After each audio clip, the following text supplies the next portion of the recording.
ಎಲ್ಲರಿಗೂ ನಮಸ್ಕಾರ. ಥಟ್ ಅಂತ ಹೇಳಿ ಕ್ವಿಜ್ ಕಾರ್ಯಕ್ರಮಕ್ಕೆ ತಮಗೆಲ್ಲ ಸ್ವಾಗತ.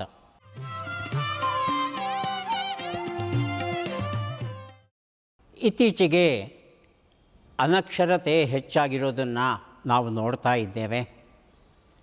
ಯಾವ ರೀತಿಯ ಅನಕ್ಷರತೆ ಅಂತ ತಾವು ಕೇಳೋದಾದರೆ, ಮಾತೃಭಾಷಾ ಅನಕ್ಷರತೆ ಹೆಚ್ಚಾಗ್ತಾ ಇದೆ. ಅನೇಕ ಜನರಿಗೆ ಕರ್ನಾಟಕದಲ್ಲಿದ್ದರು, ಹಲವು ದಶಕಗಳನ್ನು ಕಳೆದಿದ್ದರು, ಕನ್ನಡ ಬರೋಲ್ಲ ಅವರಿಗೆ. ಈ ಪಟ್ಟಿಗೆ ಕನ್ನಡಿಗರೂ ಸೇರ್ತಾ ಇರೋದು ಸ್ವಲ್ಪ ಬೇಸರದ ಸಂಗತಿ. ಆದರೆ ಕರ್ನಾಟಕದಿಂದ ಹೊರಗೆ, ಭಾರತದಿಂದ ಹೊರಗೆ ಇರುವಂಥ ಕನ್ನಡಿಗರು ತಮ್ಮ ಮಕ್ಕಳಿಗೆ ಈ ಮಾತೃಭಾಷಾ ಸಾಕ್ಷರತೆಯನ್ನು ಕೊಡುವ ಒಂದು ಶ್ಲಾಘನೀಯ ಕೆಲಸದಲ್ಲಿ ತೊಡಗಿದ್ದಾರೆ. ಕನ್ನಡ ಶಾಲೆಗಳನ್ನು ನಡೆಸ್ತಾ ಇದ್ದಾರೆ. ಅವರು ನಡೆಸುವ ಶಾಲೆಗಳಿಗೆ ಒಂದು ಅಧಿಕೃತ ಮಾನ್ಯತೆಯನ್ನು ನೀಡಿ ಪ್ರಮಾಣ ಪತ್ರವನ್ನು ನಮ್ಮ ಕನ್ನಡ ಪುಸ್ತಕ ಪ್ರಾಧಿಕಾರ ನೀಡ್ತಾ ಇದೆ. ಇದು ಅತ್ಯಂತ ಶ್ಲಾಘನೀಯ ವಿಚಾರ. ಮಧ್ಯಪ್ರಾಚ್ಯದ ವಿವಿಧ ದೇಶಗಳಲ್ಲಿ ಇರ್ತಕ್ಕಂಥ ಕನ್ನಡಿಗರು, ಅವರ ಮಕ್ಕಳು ಇವತ್ತು ಬೆಂಗಳೂರಿಗೆ ಬಂದಿದ್ದಾರೆ. ನಮ್ಮ ಸ್ಟುಡಿಯೋಕ್ಕೆ ಬಂದು ಕ್ವಿಝಲ್ಲಿ ಭಾಗವಹಿಸ್ತಾ ಇದ್ದಾರೆ. ಅವರನ್ನು ಅಭಿನಂದಿಸ್ತಾ ಅವರ ಪರಿಚಯ ಮಾಡಿಕೊಂಡು ಕಾರ್ಯಕ್ರಮವನ್ನು ಆರಂಭಿಸೋಣ. ಮೊದಲ ತಂಡ ನಾಗ್, ತಮ್ಮ ಪರಿಚಯ. ನಮಸ್ಕಾರ, ನನ್ನ ಹೆಸರು ಚೇತನ್ ಶಶಿಧರ್. ನಾನು ಫಸ್ಟ್ ಇಯರ್ ಇಂಜಿನಿಯರಿಂಗ್ ಓದ್ತಾ ಇದ್ದೀನಿ.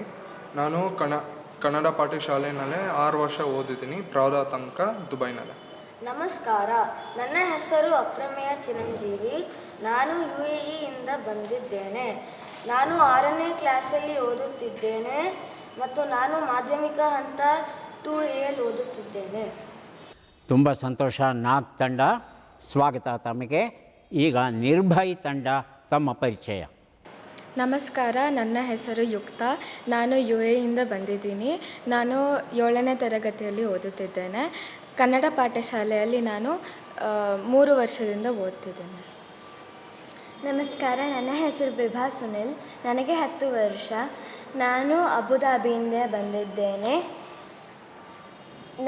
ನಾನು ಅಬುಧಾಬಿ ಇಂಡಿಯನ್ ಶಾಲೆಯಲ್ಲಿ 5ನೇ ತರಗತಿ ಓದುತ್ತಿದ್ದೇನೆ.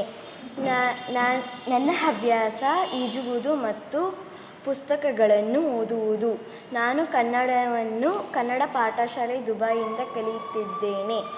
ಅಲ್ಲಿ ನಾನು ಮಾಧ್ಯಮಿಕ 1B ಇದ್ದೀನಿ. ಧನ್ಯವಾದ. ಬಹಳ ಸಂತೋಷ. ನಿರ್ಭಯ್ ತಂಡಕ್ಕೆ ಸ್ವಾಗತವನ್ನು ಕೋರ್ತಾ ಇದ್ದೇವೆ. ಎರಡೂ ತಂಡ ಸಿದ್ಧವಾಗಿದ್ದರೆ ಕ್ವಿಜ್ ಆರಂಭಿಸೋಣ. ಮೊದಲ ಪ್ರಶ್ನೆಯನ್ನು ನಾಗ್ ತಂಡಕ್ಕೆ ಕೇಳ್ತಾ ಇದ್ದೇನೆ. ಸಿದ್ಧವಾಗಿದ್ದೀರಿ ಅಲ್ವಾ? ಭಾರತದಲ್ಲಿರುವ ಏಕಮಾತ್ರ ಮರುಭೂಮಿಯ ಹೆಸರೇನು? ಮರುಭೂಮಿ ಅಂದರೆ ನಿಮಗೆಲ್ಲ ಗೊತ್ತಿರುತ್ತೆ, ಡೆಸರ್ಟ್. ಒಂದೇ ಒಂದಿದೆಯಂತೆ, ಅದರ ಹೆಸರೇನು ಅಂತ ತಿಳ್ಕೋಬೇಕಾಗಿದೆ. ಆಯ್ಕೆಗಳನ್ನು ಕೊಡ್ತಾ ಇದ್ದೇನೆ. ಪಟಾಂಗೋನಿಯನ್ ಮರುಭೂಮಿ, ಗೋಬಿ ಮರುಭೂಮಿ, ನಮೀಬ್ ಮರುಭೂಮಿ, ಥಾರ್ ಮರುಭೂಮಿ. ಥಾರ್ ಮರುಭೂಮಿ ಅಂತ ಹೇಳ್ತಿದ್ದಾರೆ. ಉತ್ತರ ಸರಿಯಾಗಿದೆ. ಆರ್ಯಭಟ, ಚಂದ್ರಶೇಖರ ಆಜಾದ್ 2 ಪುಸ್ತಕವನ್ನು ನಾಗ್ ತಂಡಕ್ಕೆ ನಾವು ಕೊಡ್ತಾ ಇದ್ದೇವೆ. ರಾಜಸ್ಥಾನ್, ಪಂಜಾಬ್ ಮತ್ತು ಸಿಂಧ್ ಪ್ರಾಂತದಲ್ಲಿ ವ್ಯಾಪಿಸಿದೆ. 2 ಲಕ್ಷ ಚದರ ಕಿಲೋಮೀಟರಷ್ಟು ದೊಡ್ಡದಾಗಿದೆಯಂತೆ ಈ ಮರುಭೂಮಿ. ಸಾಮಾನ್ಯವಾಗಿ ಹಗಲಿನಲ್ಲಿ 50 ಡಿಗ್ರಿ ಸೆಲ್ಸಿಯಸ್ಗೂ ಹೆಚ್ಚಿನ ಉಷ್ಣತೆ ಇರುತ್ತಂತೆ. ರಾತ್ರಿಯ ಹೊತ್ತಲ್ಲಂತೂ ಅದು 0 ಡಿಗ್ರಿಗೆ ಬಂದು ಇಳಿಯುತ್ತಂತೆ. ಮತ್ತು ಮಳೆ ಸ್ವಲ್ಪ ಅಪರೂಪ. ಈ ಥಾರ್ ಮರುಭೂಮಿಯ ಪೂರ್ವ ಭಾಗ ಅಂದರೆ ಭಾರತದ ಕಡೆ ಇರುವಂಥ ಭಾಗ ಏನಿದೆ, ಅಲ್ಲಿ ವರ್ಷದಲ್ಲಿ ಸರಿಸುಮಾರು 500 ಮಿಲಿಮೀಟರ್ ಮಳೆ ಬಿದ್ದರೆ, ಪಶ್ಚಿಮ ಭಾಗಕ್ಕೆ ಅಂದರೆ ಭಾರತದಿಂದ ದೂರ ಹೋಗ್ತಾ ಇದ್ದರೆ ಅಲ್ಲಿ 100 mm ಮಳೆ ಬಿದ್ದರೆ ಅದೇ ದೊಡ್ಡದಂತೆ. ಸೊ ನಮ್ಮ ಭಾರತ ದೇಶದಲ್ಲಿ ಎಲ್ಲ ರೀತಿಯ ಹವಾಮಾನಗಳಿರುವ ಪ್ರದೇಶಗಳಿವೆ ಅನ್ನೋದನ್ನು ನಾವು ತಿಳ್ಕೋಬಹುದು. ಈಗ ಪ್ರಶ್ನೆಯನ್ನು ನಾವು ನಿರ್ಭಯ್ ತಂಡಕ್ಕೆ ಕೇಳ್ತಾ ಇದ್ದೇವೆ. ಸಿದ್ಧವಾಗಿದ್ದೀರಿ ಅಲ್ವಾ? ಭಾರತದಲ್ಲಿ ರಾಷ್ಟ್ರೀಯ ವಿಜ್ಞಾನ ದಿನವನ್ನು ಯಾವತ್ತೂ ಆಚರಿಸ್ತೇವೆ? ನ್ಯಾಷನಲ್ ಸೈನ್ಸ್ ಡೇ ಯಾವತ್ತೂ ಆಚರಿಸ್ತೇವೆ ತಿಳ್ಕೋಬೇಕು. ತಮಗೆ ಆಯ್ಕೆಗಳನ್ನು ಕೊಡ್ತಾ ಇದ್ದೇವೆ. ಯಾವ ತಾರೀಕು ಅಂತ: ಜನವರಿ 28, February 28, March 28, April 28. February 28. February 28 ಅಂತ ಹೇಳ್ತಿದ್ದಾರೆ. ಉತ್ತರ ಸರಿಯಾಗಿದೆ. ನಾಲ್ವಡಿ ಕೃಷ್ಣರಾಜ ಒಡೆಯರ್, ಲಾಲಾ ಲಜಪತ್ ರಾಯ್ 2 ಪುಸ್ತಕಗಳನ್ನು ನಿರ್ಭಯ್ ತಂಡಕ್ಕೆ ನಾವು ಕೊಡ್ತಾ ಇದ್ದೇವೆ. ಫೆಬ್ರವರಿ 28 ಯಾಕೆ ರಾಷ್ಟ್ರೀಯ ವಿಜ್ಞಾನ ದಿನವನ್ನಾಗಿ ಆಚರಿಸ್ತೇವೆ ಅಂತ ಕಾರಣ ಗೊತ್ತಿದೆಯಾ? ಸರ್ ಸಿ ವಿ ರಾಮನ್ ಹೆಸರು ಕೇಳಿದ್ದೀರಿ ಅಲ್ವಾ? ಅವರಿಗೆ ಭಾರತ ರತ್ನ ಬಂದಿದೆ ಅಲ್ವಾ? ನೊಬೆಲ್ ಪಾರಿತೋಷಕವೂ ಬಂದಿದೆ. ಯಾಕೆ ಬಂತು ನೊಬೆಲ್ ಪಾರಿತೋಷಕ ಗೊತ್ತಿದೆಯಾ ಯಾರಿಗಾದರೂ? ರಾಮನ್ ಎಫೆಕ್ಟ್ ಅಂತ ಕಂಡು ಹಿಡಿದಿದ್ದು. ಆ ಕಂಡು ಹಿಡಿದಿದ್ದು ಯಾವತ್ತಪ್ಪ ಅಂತ ಹೇಳ್ತಂದರೆ ಫೆಬ್ರವರಿ 28. ಫೆಬ್ರವರಿ 28, 1928ರಲ್ಲಿ ಅವರು ರಾಮನ್ ಎಫೆಕ್ಟ್ ಅಥವಾ ರಾಮನ್ ಪರಿಣಾಮವನ್ನು ಕಂಡುಹಿಡಿತಾರೆ. 1930ರಲ್ಲಿ ಅವರಿಗೆ ನೊಬೆಲ್ ಪಾರಿತೋಷಕ ಬರುತ್ತೆ. ಹಾಗಾಗಿ ಫೆಬ್ರವರಿ 28 ರಾಷ್ಟ್ರೀಯ ವಿಜ್ಞಾನ ದಿನವನ್ನಾಗಿ ನಾವು ಆಚರಿಸ್ತಾ ಇದ್ದೇವೆ. ನಾಗ್, ಸಿದ್ಧವಾಗಿದ್ದೀರಾ? ಸಿದ್ಧವಾಗಿದ್ದರೆ ತಮ್ಮ ಪ್ರಶ್ನೆ: ಭಾರತದ ಪಾರಂಪರಿಕ ಪ್ರಾಣಿ ಅಂದರೆ ಹೆರಿಟೇಜ್ ಅನಿಮಲ್ ಯಾವುದು ಅಂತ ತಿಳ್ಕೋಬೇಕಾಗಿದೆ. ಆಯ್ಕೆಗಳನ್ನು ಕೊಡ್ತಾ ಇದ್ದೇನೆ: ಹುಲಿ, ಸಿಂಹ, ಹಸು, ಆನೆ.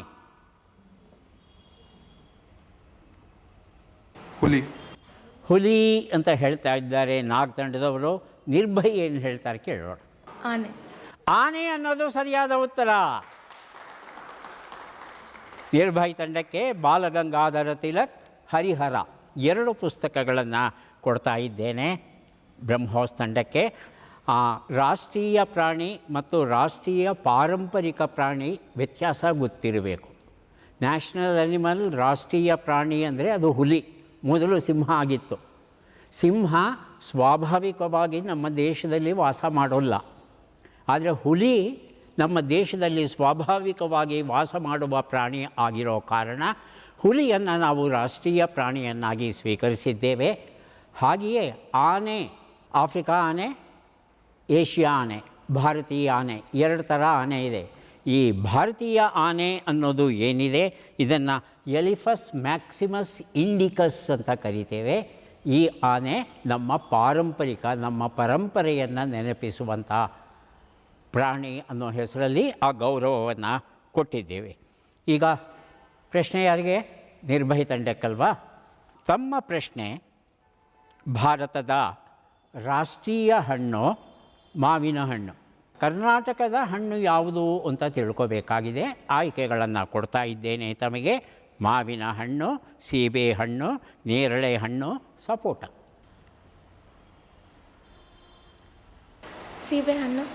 ಸೀಬೆಹಣ್ಣು ಕರ್ನಾಟಕ ರಾಜ್ಯದ ಸೀಬೆಹಣ್ಣು ರಾಜ್ಯದ ಹಣ್ಣು ಅಂತ ಹೇಳ್ತಾ ಇದ್ದೀರಿ. ಒಂದು ಸಲ ನಾಗ್ ತಂಡವನ್ನು ಕೇಳಿಬಿಡೋಣ. ಮಾವಿನ ಹಣ್ಣು ಸರಿಯಾದ ಉತ್ತರ. ನಾಗ್ ತಂಡಕ್ಕೆ ವಿವೇಕಾನಂದರು ಮತ್ತು ಸುಭಾಷ್ ಚಂದ್ರ ಬೋಸ್ 2 ಪುಸ್ತಕವನ್ನು ಕೊಡ್ತಾ ಇದ್ದೇನೆ. ಭಾರತದ ರಾಷ್ಟ್ರೀಯ ಹಣ್ಣು ಮಾವಿನ ಹಣ್ಣು, ಕರ್ನಾಟಕ ರಾಜ್ಯದ ಹಣ್ಣು ಸಹ ಮಾವಿನ ಹಣ್ಣು. ಮಾವಿನ ಹಣ್ಣು ನಮ್ಮ ದೇಶದಲ್ಲಿ ಹುಟ್ಟಿದಂಥ ಹಣ್ಣು. ಮ್ಯಾಂಜಿಫೆರಾ ಇಂಡಿಕಾ ಅಂತ ಕರೀತೇವೆ. ಇಂಡಿಕಾ ಅಂದರೆ ಇಂಡಿಯಾ ದೇಶಕ್ಕೆ ಸೇರಿದ್ದು ಅಂತ ಅರ್ಥ. ಮಾವಿನ ಹಣ್ಣಿನ ತವರೂರು ಯಾವುದು ಅಂದರೆ ಅದು ನಮ್ಮ ಭಾರತ. ಹಾಗಾಗಿ ನಮ್ಮ ಕರ್ನಾಟಕದಲ್ಲಂತೂ ಬಾದಾಮಿ, ತೋತಾಪುರಿ, ಬೈಂಗನಪಲ್ಲಿ, ರಸಪುರಿ ನಾನಾ ನಮೂನೆಯ ಮಾವಿನ ಹಣ್ಣನ್ನು ಬೆಳಿತೇವೆ. ಕೋಲಾರದಲ್ಲಿ, ರಾಮನಗರದಲ್ಲಿ, ಬಾಗಲಕೋಟೆಯಲ್ಲಿ, ಧಾರವಾಡದಲ್ಲಿ, ಚಿಕ್ಕಬಳ್ಳಾಪುರದಲ್ಲಿ ಎಲ್ಲ ಬೆಳಿತೇವೆ ನಾವು. ಒಂದು ವರ್ಷಕ್ಕೆ ಏನಿಲ್ಲ ಅಂದರೂ ಸಹ 15 ಲಕ್ಷ ಟನ್ ಮಾವಿನ ಹಣ್ಣು ಬೆಳಿತೀವತ್ತೆ ನಮ್ಮ ಕರ್ನಾಟಕದಲ್ಲಿ. ನಾಗ್ ತಂಡಕ್ಕೆ ಮುಂದಿನ ಪ್ರಶ್ನೆಯನ್ನು ಅರ್ಥ ಮಾಡಿಕೊಳ್ಳಿ. ಶ್ರವಣಬೆಳಗೊಳ, ಕಾರ್ಕಳ, ವೇಣೂರು, ಧರ್ಮಸ್ಥಳ ಮತ್ತು ಗೊಮ್ಮಟಗಿರಿ ಈ ಪ್ರದೇಶಗಳು ಯಾವುದಕ್ಕೆ ಹೆಸರುವಾಸಿಯಾಗಿದೆ ಅಂತ ತಿಳ್ಕೋಬೇಕು. ಆಯ್ಕೆಗಳನ್ನು ಕೊಡ್ತಾ ಇದ್ದೇನೆ ತಮಗೆ. ಮೆಣಸಿನ ವ್ಯಾಪಾರಕ್ಕೆ, ಸಂಸ್ಕೃತ ಪಾಠಶಾಲೆಗಳಿಗೆ, ಹನುಮಂತನ ಮೂರ್ತಿಗಳಿಗೆ, ಬಾಹುಬಲಿಯ ಮೂರ್ತಿಗಳಿಗೆ. ಬಾಹುಬಲಿ ಮೂರ್ತಿ ಉತ್ತರ ಸರಿಯಾಗಿದೆ. ಒಳ್ಳೆಯ ಉತ್ತರ ಕೊಟ್ಟು ನಾಗ್ ತಂಡದವರು ಸರ್ವಜ್ಞ, ಮದಕರಿ ನಾಯಕ 2 ಪುಸ್ತಕವನ್ನು ಕೊಡ್ತಾ ಇದ್ದೇನೆ ನಾಗ್ ತಂಡಕ್ಕೆ. ಕರ್ನಾಟಕದಲ್ಲಿ ಬಾಹುಬಲಿಯ ಅದ್ಭುತವಾದ ಮೂರ್ತಿಗಳು ಕನಿಷ್ಠ 5 ಸಿಗುತ್ತೆ. ಇಷ್ಟು ಮೂರ್ತಿಗಳು ಭಾರತದ ಯಾವುದೇ ರಾಜ್ಯದಲ್ಲಿ ಸಿಗೋಲ್ಲ ಅನ್ನೋದು ಬಹಳ ಬಹಳ ಗಮನೀಯವಾದಂಥ ವಿಚಾರ. ಬೆಳಗೊಳದಲ್ಲಿ ಕ್ರಿಸ್ತಶಕ 981ರಲ್ಲಿ ಬಾಹುಬಲಿ ಮೂರ್ತಿಯನ್ನು ಸ್ಥಾಪಿಸ್ತೇವೆ ನಾವು. ಕಾರ್ಕಳದಲ್ಲಿ 1432ರಲ್ಲಿ ಸ್ಥಾಪಿಸ್ತೇವೆ, 42 ಅಡಿ ಇದೆ. ವೇಣೂರಲ್ಲಿ 1604ರಲ್ಲಿ ಸ್ಥಾಪಿಸ್ತೇವೆ, 38 ಅಡಿ ಎತ್ತರ ಇದೆ. ಧರ್ಮಸ್ಥಳದಲ್ಲಿ 1973ರಲ್ಲಿ ಬಾಹುಬಲಿ ಮೂರ್ತಿಯನ್ನು ಸ್ಥಾಪಿಸ್ತೇವೆ, ಇದು 39 ಅಡಿ ಎತ್ತರ ಇದೆ. ತುಂಬ ಜನಕ್ಕೆ ಗೊತ್ತಿಲ್ಲದೆ ಇರುವ ಸ್ಥಳ ಅಂದರೆ ಮೈಸೂರಿನ ಹತ್ತಿರ ಗೊಮ್ಮಟಗಿರಿ ಅಂತ ಒಂದು ಸ್ಥಳ ಇದೆ. ಅಲ್ಲಿ ಶ್ರವಣಗುಡ್ಡ ಅಂತ ಕರೀತಾರೆ. ಅಲ್ಲಿ 16 ಅಡಿ ಎತ್ತರದ ಬಾಹುಬಲಿ ಮೂರ್ತಿ ಉಂಟು. ವಿಜಯನಗರ ಕಾಲದಲ್ಲಿ ಇದನ್ನು ಕೆತ್ತಿಸಿದರು ಅಂತ ಗೊತ್ತಾಗುತ್ತೆ. ನಿಖರವಾದ ಇಸವಿ ನಮಗೆ ಗೊತ್ತಾಗಿಲ್ಲ. ಹಾಗಾಗಿ ಮೈಸೂರಿಗೆ ಹೋದಾಗ ಗೊಮ್ಮಟಗಿರಿಗೆ ಹೋಗೋದನ್ನು ತಪ್ಪಿಸಬಾರ್ದು. ಈಗ ನಿರ್ಭಯ್ ತಂಡ ತಮ್ಮ ಪ್ರಶ್ನೆ ಈಗ ಬಂತು. ಬಾಬಾ ಬುಡನ್ಗಿರಿ ಬೆಟ್ಟಗಳ ಸಾಲು ಯಾವ ಬೆಳೆಗೆ ಪ್ರಸಿದ್ಧವಾಗಿದೆ ಅಂತ ತಿಳ್ಕೋಬೇಕು. 4 ಬೆಳೆಗಳ ಹೆಸರನ್ನು ಹೇಳ್ತೇನೆ. ಚಹಾ, ಮೆಣಸು, ಕಾಫಿ, ಏಲಕ್ಕಿ. ಕಾಫಿ ಸರಿಯಾಗಿದೆ ಉತ್ತರ. ಕಾಳಿದಾಸ, ಭಗತ್ ಸಿಂಗ್ 2 ಪುಸ್ತಕಗಳನ್ನು ಕೊಡ್ತಾ ಇದ್ದೇವೆ ನಿರ್ಭಯ್ ತಂಡಕ್ಕೆ. ಬಾಬಾ ಬುಡನ್ಗಿರಿ ಬೆಟ್ಟ ನಮಗೆಲ್ಲ ಗೊತ್ತಿರೋ ಹಾಗೆ ಕಾಫಿಯ ತವರೂರು. ಇಡೀ ಭಾರತದಲ್ಲಿ ಬೆಳೆಯುವ ಒಟ್ಟು ಪ್ರಮಾಣದ ಕಾಫಿಯಲ್ಲಿ 70% ಕಾಫಿಯನ್ನು ಕೇವಲ ಕರ್ನಾಟಕ ಬೆಳೀತಾ ಇದೆ. ಇದು ನಾವೆಲ್ಲ ಹೆಮ್ಮೆ ಪಡುವಂಥ ವಿಚಾರ. ವಿಶೇಷವಾಗಿ ಚಿಕ್ಕಮಗಳೂರು ಮತ್ತು ಕೊಡಗು ಜಿಲ್ಲೆಗಳಲ್ಲಿ ಕಾಫಿಯನ್ನು ಬೆಳೀತೇವೆ. 17ನೇ ಶತಮಾನದಲ್ಲಿ ಸಂತ ಬಾಬಾ ಬುಡನ್ ಅವರು ನೇರವಾಗಿ ಅರೇಬಿಯಕ್ಕೆ ಹೋಗ್ತಾರೆ.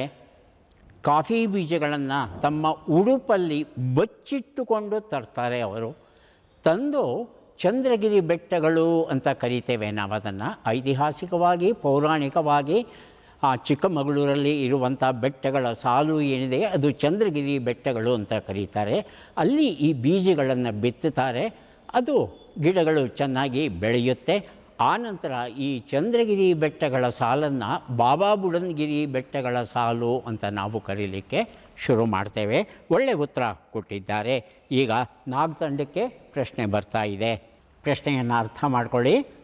ಹವ್ಯಕ, ದೊಂಬ, ಸೋಲಿಗ, ಕೋತ, ಕುರುಂಬ, ಇರುಳ, ಕೊರಗ, ಬಡಗ ಈ ಭಾಷೆಗಳು ಯಾವ ದ್ರಾವಿಡ ಭಾಷಾ ವರ್ಗಕ್ಕೆ ಸೇರಿವೆ ಅಂತ ತಿಳ್ಕೋಬೇಕು. ಆಯ್ಕೆಗಳನ್ನು ಕೊಡ್ತಾ ಇದ್ದೇನೆ. ಮಧ್ಯ ದ್ರಾವಿಡ ಭಾಷಾ ವರ್ಗ, ದಕ್ಷಿಣ ದ್ರಾವಿಡ ಭಾಷಾ ವರ್ಗ, ಉತ್ತರ ದ್ರಾವಿಡ ಭಾಷಾ ವರ್ಗ, ಪೂರ್ವ ದ್ರಾವಿಡ ಭಾಷಾ ವರ್ಗ. ದಕ್ಷಿಣ ದ್ರಾವಿಡ ಭಾಷಾ ವರ್ಗ ಉತ್ತರ ಸರಿಯಾಗಿದೆ. ನಾಗ್ ತಂಡಕ್ಕೆ ಜನ್ನ ಮತ್ತು ಓಬವ್ವ 2 ಪುಸ್ತಕಗಳನ್ನು ನಾಗ್ ತಂಡಕ್ಕೆ ಕೊಟ್ಟಿದ್ದೇವೆ. ನಮಗೆಲ್ಲ ಗೊತ್ತಿರೋ ಹಾಗೆ ದ್ರಾವಿಡ ಭಾಷೆಗಳನ್ನು ಭೌಗೋಳಿಕವಾಗಿ ನಾವು ಉತ್ತರ ದ್ರಾವಿಡ ಭಾಷೆಗಳು, ಮಧ್ಯ ದ್ರಾವಿಡ ಭಾಷೆಗಳು ಹಾಗೂ ದಕ್ಷಿಣ ದ್ರಾವಿಡ ಭಾಷೆಗಳು ಅಂತ ಕರಿತೇವೆ. ದಕ್ಷಿಣ ದ್ರಾವಿಡ ಭಾಷೆಗಳಲ್ಲಿ ಕನ್ನಡ, ತಮಿಳು, ಮಲಯಾಳಂ ಮತ್ತು ತುಳು ಬರುತ್ತೆ. ಈ ತೆಲುಗು ಭಾಷೆಯನ್ನು ಕೆಲವು ಸಲ ದಕ್ಷಿಣ ದ್ರಾವಿಡ ಭಾಷೆಗಳಿಗೆ ಸೇರಿಸ್ತಾರೆ, ಕೆಲವು ಸಲ ಮಧ್ಯ ದ್ರಾವಿಡ ಭಾಷೆಗಳಿಗೂ ಸೇರಿಸುವ ಒಂದು ವರ್ಗೀಕರಣ ವ್ಯವಸ್ಥೆ ಎರಡೂ ತರಹ ಉಂಟು. ಆದರೆ ಸಾಂಪ್ರದಾಯಿಕವಾಗಿ ನಾವು ದ್ರಾವಿಡ ಭಾಷೆಗಳು ಅಂತ ಪಂಚದ್ರಾವಿಡ ಅಂತ ಕರಿತೇವೆ. ಅದರಲ್ಲಿ ಕನ್ನಡ, ತೆಲುಗು, ತಮಿಳು ಮತ್ತು ತುಳು ಭಾಷೆ, ಮಲಯಾಳಂ ಭಾಷೆ ಬರೋ ವಿಚಾರ ನಮಗೆಲ್ಲ ಗೊತ್ತಿದೆ. ಈಗ ನಿರ್ಭಯ್, ತಮಗೆ ಪ್ರಶ್ನೆ ಅಲ್ವಾ? ಪ್ರಶ್ನೆ ಅರ್ಥ ಮಾಡಿಕೊಳ್ಳಿ. ಜ ಅಕ್ಷರದಿಂದ ಆರಂಭವಾಗುವ ಒಂದು ಸಮಾನಾರ್ಥಕ ಪದವನ್ನು ಕೊಡಬೇಕು ತಾವು. ತಮಗೆ ಸಮಾನಾರ್ಥಕ ಪದಗಳ ಪಟ್ಟಿ ಕೊಡ್ತೇನೆ. ಈಗ ಯೋಚನೆ ಮಾಡಿ, ಅಲ್ಲೇ ಉತ್ತರ ಹೊಳೆಯುತ್ತೆ. ಸಲಿಲ, ನೀರು, ಅಂಬು, ತೋಯ, ವಾರಿ, ಉದಕ ಇದೇ ಅರ್ಥ ಕೊಡುವಂಥ ಜ ಇಂದ ಆರಂಭವಾಗುವ ಶಬ್ದ ಬೇಕು. ಜಲ. ಜಲ ಸರಿಯಾಗಿದೆ ಉತ್ತರ. ಕಿತ್ತೂರು ಚೆನ್ನಮ್ಮ ಮತ್ತು ರನ್ನ 2 ಪುಸ್ತಕಗಳನ್ನು ಕೊಡ್ತಾ ಇದ್ದೇನೆ ನಿರ್ಭಯ್ ತಂಡಕ್ಕೆ. ಈ ಪರ್ಯಾಯ ಪದಗಳು, ಸಮಾನಾರ್ಥಕ ಪದಗಳು ಏನಿದೆ ಬಹಳ ಮುಖ್ಯವಾದದ್ದು, ಮಕ್ಕಳಿಗೆ ಕಲಿಸ್ಕೊಡ್ಬೇಕಾಗುತ್ತೆ. ಇದು ನಮ್ಮ ಭಾಷಾ ಸಂಪತ್ತನ್ನು ತೋರಿಸುತ್ತೆ, ನಮ್ಮ ಸಾಮರ್ಥ್ಯವನ್ನು ತೋರಿಸುತ್ತೆ. ಕವಿಗಳು ಯಾಕಪ್ಪ ನೀರು ಅಂದಿದ್ದರೆ ಸಾಲವೇದೆ, ಜಲ ಅಂದರೆ ಸಾಲದೆ, ಯಾಕೆ ಇಷ್ಟೊಂದು ಶಬ್ದಗಳನ್ನು ಅವರು ಬಳಸ್ತಾ ಇದ್ದಾರೆ ಅಂದರೆ ಒಂದೊಂದು ಪ್ರದೇಶದಲ್ಲಿ ಒಂದೊಂದು ಶಬ್ದವನ್ನು ಬಳಸ್ಕೊಂಡ್ಬಂದಿದ್ದಾರೆ. ವಿಶೇಷವಾಗಿ ಕವಿಗಳು ತಮ್ಮ ಕಾವ್ಯದಲ್ಲಿ ಛಂದಸ್ಸಿಗೆ ಹೊಂದುವ ರೀತಿಯಲ್ಲಿ ಹೊಸ ಹೊಸ ಶಬ್ದಗಳನ್ನು ರೂಪಿಸಿರೋದನ್ನು ನಾವು ಕಾಣಬಹುದು. ಹಾಗಾಗಿ ಪರ್ಯಾಯ ಪದಗಳನ್ನು, ಸಮಾನಾರ್ಥಕ ಪದಗಳನ್ನು ಮಕ್ಕಳಿಗೆ ಕಲಿಸ್ಬೇಕಾಗುತ್ತೆ. ಈಗ ನಾಗ್ ತಂಡಕ್ಕಲ್ವ ಪ್ರಶ್ನೆ? ನಾಗ್, ತಮ್ಮ ಪ್ರಶ್ನೆ ಇದು ಯಾವ ವರ್ಗದ ಪದ ಅಂತ ಹೇಳಬೇಕು. ಪ್ರಶ್ನೆ ತಲೆಗಿಲೆ ಅಂತ. ಆಯ್ಕೆಗಳು ಕೊಡ್ತಾ ಇದ್ದೇನೆ. ಇದು ದ್ವಿರುಕ್ತಿನ, ಜೋಡು ನುಡಿನ, ಜೋಡಿ ಪದವ, ವಿರುದ್ಧ ಪದವ? ಜೋಡಿ ಪದ. ಜೋಡಿ ಪದ ಅಂತ ಹೇಳ್ತಾ ಇದ್ದಾರೆ. ಒಂದು ಸಲ ನಿರ್ಭಯ್ ಅವರನ್ನು ಕೇಳಿಬಿಡೋಣ. ಜೋಡು ನುಡಿ. ಜೋಡು ನುಡಿ ಸರಿಯಾಗಿತ್ತು. ಜೋಡು ನುಡಿ 2 ಪುಸ್ತಕವನ್ನು ನಿರ್ಭಯ್ ತಂಡಕ್ಕೆ ಕೊಡ್ತಾ ಇದ್ದೇನೆ. ಇದು ಯಾವಾಗಲೂ ಸ್ವಲ್ಪ ಗೊಂದಲ ಆಗುತ್ತೆ, ಹಾಗಾಗಿ ಮತ್ತೆ ಮತ್ತೆ ಇದರ ಅರ್ಥ ತಿಳ್ಕೋಬೇಕು. ಜೋಡಿ ಪದದಲ್ಲಿ 2 ಪದ ಇರುತ್ತೆ, 2 ಪದಕ್ಕೂ ಸ್ವತಂತ್ರ ಅರ್ಥ ಇರುತ್ತೆ. ಜೋಡು ನುಡಿಯಲ್ಲೂ 2 ಪದ ಇರುತ್ತೆ, ಆದರೆ 2ನೇ ಪದಕ್ಕೆ ಸಾಮಾನ್ಯವಾಗಿ ಅರ್ಥ ಇರೋಲ್ಲ. ತಲೆಗಿಲೆ ಅಂದ್ರೇನು? ತಲೆ ಅರ್ಥವಾಯಿತು, ಗಿಲೆ ಏನು?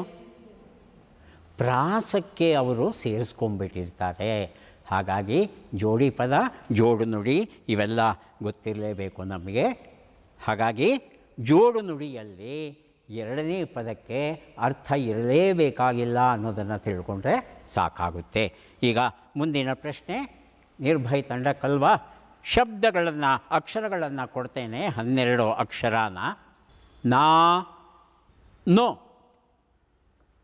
ನೀ, ಹು, ಬೆ, ಲಿ, ಇ, ಗಿ, ಕು, ಲಿ, ಈ, ನ ಇವುಗಳನ್ನು ಬಳಸಿಕೊಂಡು 2 ಪದಗಳ ಕನಿಷ್ಠ 2 ಅಕ್ಷರಗಳಿರುವ 3 ಪದಗಳನ್ನು ನೀಡಬೇಕಾಗುತ್ತೆ. ತಮ್ಮ ಸಮಯ ಆರಂಭವಾಯಿತು.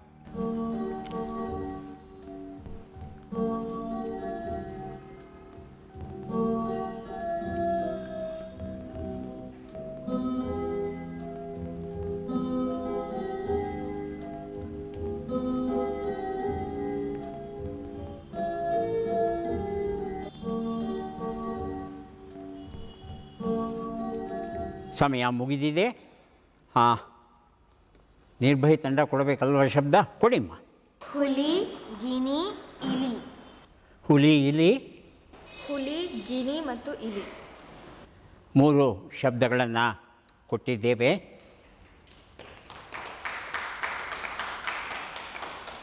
ಎರಡು ಪುಸ್ತಕಗಳನ್ನು ನಿರ್ಭಯ್ ತಂಡಕ್ಕೆ ನಾವು ಕೊಡ್ತಾ ಇದ್ದೇವೆ. ಈಗ ನಾಗ್ ತಂಡದವರು 3 ಶಬ್ದಗಳನ್ನು ಕೊಡಬೇಕು. ತಾವು 3 ಕೊಟ್ಟರೆ ತಮಗೂ ಪುಸ್ತಕ ಸಿಗುತ್ತೆ. ಹೇಳಿ. ನಮ್ದು ಸೇಮ್ ಇತ್ತು, ಹುಲಿ ಇಲಿ ಗಿನಿ. ನಾಗ್ ತಂಡಕ್ಕೆ ಈ ಪ್ರಶ್ನೆಗೆ ಪುಸ್ತಕಗಳು ಸಿಗ್ತಾ ಇಲ್ಲ. ಯಾಕಂದರೆ ಅವರು ಕೊಟ್ಟ ಶಬ್ದಗಳನ್ನೇ ಕೊಟ್ಟರೆ, ಹೊಸದೇನಾದರೂ ಕೊಟ್ಟಿದ್ದರೆ ಪ್ರಯತ್ನ ಪಡಬಹುದಾಗಿತ್ತು. ಚಿಂತೆ ಇಲ್ಲ. ಈಗ ಮುಂದಿನ ಪ್ರಶ್ನೆಗಳನ್ನು ನೋಡೋಣ. ಯಾರಿಗೆ? ನಾಗ್ ತಂಡಕ್ಕೆ ಅಲ್ವಾ ಈಗ ಪ್ರಶ್ನೆ ಬರಬೇಕಾದದ್ದು. ತಮ್ಮ ಪ್ರಶ್ನೆ: ಕನಕದಾಸರ ಅಂಕಿತ ನಾಮವೇನು? ಆಯ್ಕೆಗಳನ್ನು ಕೊಡ್ತಾ ಇದ್ದೇನೆ. ಕಾಗಿನೆಲೆ ಆದಿಕೇಶವ, ಪುರಂದರ ವಿಠಲ, ವಿಜಯ ವಿಠಲ, ರಂಗವಿಠಲ. ನಿರ್ಭಯ್. ರಂಗವಿಠಲ. ರಂಗವಿಠಲ. ಉತ್ತರ ಸ್ವಲ್ಪ ತಪ್ಪಾಗೋಯಿತು. ಸರಿಯಾದ ಉತ್ತರ ಕನಕದಾಸರು ಆಗಿತ್ತು. ಕಾಗಿನೆಲೆ ಆದಿಕೇಶವ ಅವರ ಕೀರ್ತನೆಗಳಲ್ಲೆಲ್ಲ ಕೊನೆಯಲ್ಲಿ ಕಾಗಿನೆಲೆ ಆದಿಕೇಶವ ಅಂತ ಬರುತ್ತೆ. ಕಾಗಿನೆಲೆ ಅನ್ನೋದು ಒಂದು ಸ್ಥಳ ಕರ್ನಾಟಕದಲ್ಲಿದೆ. ಆ ಕಾಗಿನೆಲೆಯಲ್ಲಿ ಆದಿಕೇಶವನ ಮೂರ್ತಿ ಉಂಟು. ಆ ಮೂರ್ತಿಯನ್ನು ತನ್ನ ಆರಾಧ್ಯ ದೈವವನ್ನಾಗಿ ಸ್ವೀಕರಿಸಿ ಕನಕದಾಸರು ಕೀರ್ತನೆಗಳನ್ನು ಬರೀತಾರೆ. ಬರೆಯುವಾಗ ತನ್ನ ಪ್ರೀತಿಯ ದೈವದ ಹೆಸರನ್ನು ನೆನೆಸಿಕೊಂಡು ಕೀರ್ತನೆಯನ್ನು ಪೂರ್ಣಗೊಳಿಸ್ತಾರೆ. ತುಂಬ ಚೆನ್ನಾಗಿರುತ್ತೆ. ಕೀರ್ತನೆಗಳನ್ನು ಒಮ್ಮೆ ಓದಿ ನೋಡಿ. ಈಗ ಇವತ್ತಿನ ಈ ಕ್ವಿಜ್ನ ಕೊನೆಯ ಪ್ರಶ್ನೆ ಬರ್ತಾ ಇದೆ. ಗರಿ, ಗಂಗಾವತರಣ, ಸಖೀಗೀತ, ಉಯ್ಯಾಲೆ, ನಿರಾಭರಣ ಸುಂದರಿ, ವಿಚಾರಮಂಜರಿ ಈ ಕೃತಿಗಳನ್ನು ಯಾರು ಬರೆದರು ಅಂತ ತಿಳ್ಕೋಬೇಕು. ಆಯ್ಕೆಗಳನ್ನು ಕೊಡ್ತಾ ಇದ್ದೇನೆ. ಮಾಸ್ತಿ ವೆಂಕಟೇಶ ಅಯ್ಯಂಗಾರ್, ದತ್ತಾತ್ರೇಯ ರಾಮಚಂದ್ರ ಬೇಂದ್ರೆ, ಶಿವರಾಮ ಕಾರಂತ, ಗಿರೀಶ್ ಕಾರ್ನಾಡ್. ಶಿವರಾಮ್ ಕಾರಂತ್. ಶಿವರಾಮ ಕಾರಂತ ಅಂತ ನಿರ್ಭಯ್ ತಂಡದವರು ಉತ್ತರ ಕೊಟ್ಟಿದ್ದಾರೆ. ನಾಗ್ ಏನು ಉತ್ತರ ಕೊಡ್ತಾರೆ ಕೇಳೋಣ. ಗಿರೀಶ್. ಗಿರೀಶ್ ಕಾರ್ನಾಡ್ ಅಂತ ಹೇಳ್ತಿದ್ದೀರಿ. ಇಬ್ಬರ ಉತ್ತರವೂ ತಪ್ಪಾಗಿದೆ. ಒಂದು ಪ್ರಶ್ನೆ ಕೇಳ್ತೇನೆ. 4 ತಂತಿ ಬರೆದದ್ದು ಯಾರು ಹೇಳಿ ನಿರ್ಭಯ್? ದರಾ ಬೇಂದ್ರೆ. ದರಾ ಬೇಂದ್ರೆ. ದರಾ ಬೇಂದ್ರೆ. ತಾವು ಹೇಳಿ, 4 ತಂತಿ ಬರೆದದ್ದು ಯಾರು? ದರಾ ಬೇಂದ್ರೆ. ದಾರಾ ಬೇಂದ್ರೆ ಅಲ್ಲ, ದರಾ ಬೇಂದ್ರೆ ಅಂತಲೇ ಹೇಳಬೇಕು. ದತ್ತಾತ್ರೇಯ ರಾಮಚಂದ್ರ ಬೇಂದ್ರೆ ಅಂತ ಅದೇ ಉತ್ತರ ಆಗಿತ್ತು. ನಾವೇನು ಮಾಡಿದ್ದೀವಿ, ಅವರಿಗೆ ಪ್ರಶಸ್ತಿ ಬಂದ ಪುಸ್ತಕ ಯಾವುದಿದೆ ಅದನ್ನು ಮಾತ್ರ ನೆನಪಲ್ಲಿ ಇಟ್ಕೊಂಡಿದ್ದೇವೆ ನಾವು. ಅವರು ಬರೆದ ಉಳಿದ ಪುಸ್ತಕಗಳನ್ನು ಅಷ್ಟಾಗಿ ಗಮನಿಸ್ತಾ ಇಲ್ಲ. ಗಮನಿಸಿದ್ರೆ ಚೆನ್ನಾಗಿರುತ್ತೆ ಅಲ್ವಾ? ಇನ್ನು ಮುಂದೆ ನಮ್ಮ ಜ್ಞಾನಪೀಠ ಪುರಸ್ಕೃತರ ಎಲ್ಲ ಪುಸ್ತಕಗಳನ್ನು ಓದೋಕ್ಕೆ ಪ್ರಯತ್ನಿಸೋಣ ಅಲ್ವಾ? ಬಹಳ ಸಂತೋಷ. ಈಗ ಪುಸ್ತಕಗಳನ್ನು ಕೊಡುವಂಥ ಸಮಯ ಬಂದಿದೆ. ಮೊದಲು ನಾಗ್ ತಂಡದವರು ದಯವಿಟ್ಟು ಬನ್ನಿ. 8 ಪುಸ್ತಕಗಳನ್ನು ಗೆದ್ದಿದ್ದಾರೆ ನಾಗ್ ತಂಡದವರು.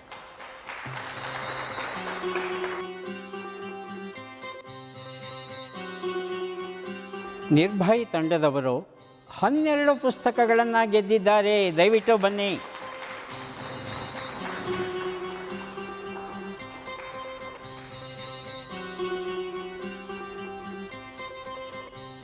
ಅಭಿನಂದನೆಗಳು.